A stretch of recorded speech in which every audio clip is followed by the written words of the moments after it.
pada tahun 2001, pembelajaran berdiferensiasi adalah usaha untuk menyesuaikan proses pembelajaran di kelas untuk memenuhi kebutuhan belajar peserta didik sebagai seorang individu. Jadi dapat dikatakan bahwa pembelajaran berdiferensiasi ini merupakan suatu pembelajaran yang memberikan keluasaan dan juga mampu untuk mengakomodir kebutuhan peserta didik untuk meningkatkan potensi dirinya sesuai dengan kesiapan belajarnya, minatnya, dan juga profil belajar peserta didik yang berbeda-beda. Terdapat 4 ciri-ciri pembelajaran berdiferensiasi. Yang pertama yaitu pembelajaran berdiferensiasi berfokus pada konsep dan prinsip pokok. Jadi harus berfokus pada kompetensi dasar dari pembelajaran. Nah, yang kedua yaitu evaluasi kesiapan dan perkembangan belajar peserta didik diakomodasi dalam kurikulum. Di sini perlu adanya pemetaan kebutuhan peserta didik, kemudian akan dimasukkan ke dalam strategi pembelajaran. Nah, yang ketiga cirinya yaitu pengelompokan peserta didik dilakukan secara fleksibel. Misalnya bisa secara mandiri ataupun berkelompok berdasarkan tingkat kecerdasan dan juga berkelompok berdasarkan modalitas belajar dan lain sebagainya. Kemudian ciri yang keempat yaitu siswa secara aktif bereksplorasi di bawah bimbingan dan arahan dari seorang guru. Pembelajaran ini berpusat pada siswa. Hal-hal yang perlu dilakukan untuk menyiapkan pembelajaran berdiferensiasi yaitu yang pertama, mengidentifikasi tujuan dari pembelajaran, menentukan tujuan pembelajaran yang ingin dicapai, kemudian tujuan tersebut yang harus dilakukan dalam pembelajaran harus spesifik, relevan dengan kurikulum. Yang kedua, mengenali siswa, melakukan penilaian pada saat awal untuk dapat memahami kemampuan, minat, dan kebutuhan siswa yang dapat dilakukan melalui observasi atau survei dan tes awal. Yang ketiga, mengembangkan rencana pembelajaran berdiferensiasi. Yang pertama itu ada diferensiasi konten dengan variasi dalam materi yang akan diajarkan. Kemudian ada diferensiasi proses dengan cara peserta didik memaknai materi dan mengubah cara belajar.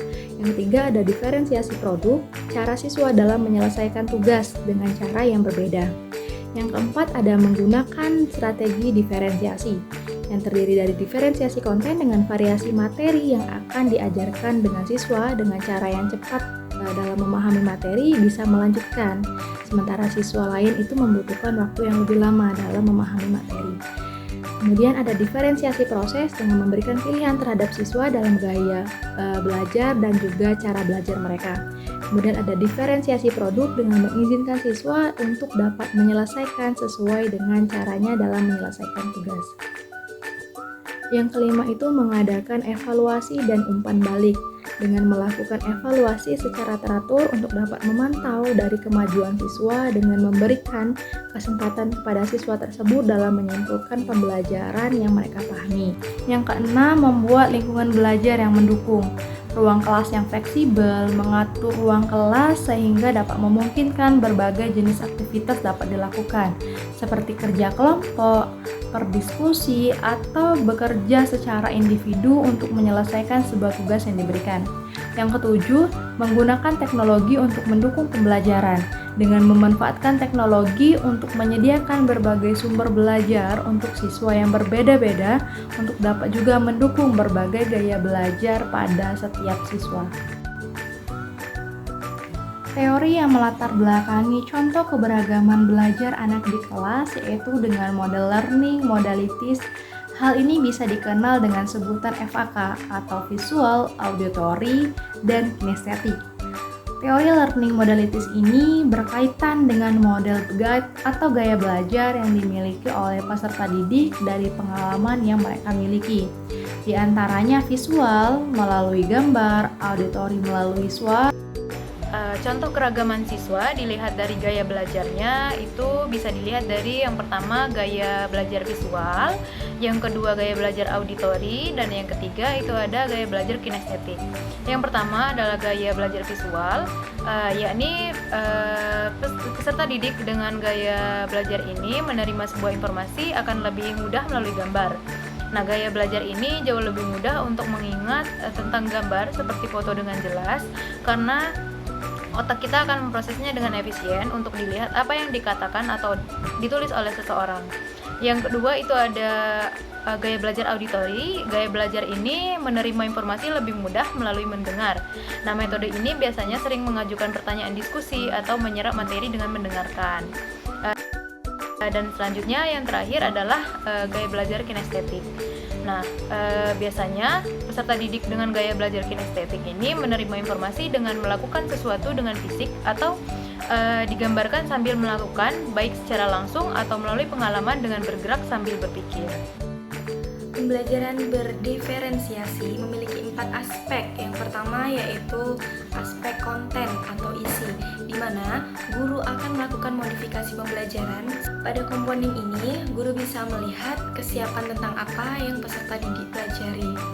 Di dalam diferensiasi konten, seorang guru atau pengajar juga perlu memahami beberapa aspek yang di dalamnya yaitu berupa kesiapan belajar, minat, dan profil belajar. Dalam kesiapan belajar, guru dapat melihat apakah peserta didik bisa belajar dan siap belajar secara konkret atau belajar secara abstrak. Sedangkan dalam minat belajar, guru atau pengajar dapat menyiapkan beberapa topik yang diminati peserta didik. Selanjutnya, jika dalam aspek profil belajar, guru perlu memahami modalitas peserta didik masing-masing, di mana pembelajaran tersebut lebih cenderung ke audio, visual, bahkan audio visual. Kemudian yang selanjutnya adalah yang kedua, yaitu aspek proses, di mana peserta didik akan mendapatkan informasi pembelajaran yang baru dan mendapatkan cara belajar yang baru sesuai dengan kemampuannya. Aspek yang ketiga adalah produk. Diferensiasi produk bisa berupa dari hasil variasi produk yang dihasilkan oleh peserta didik.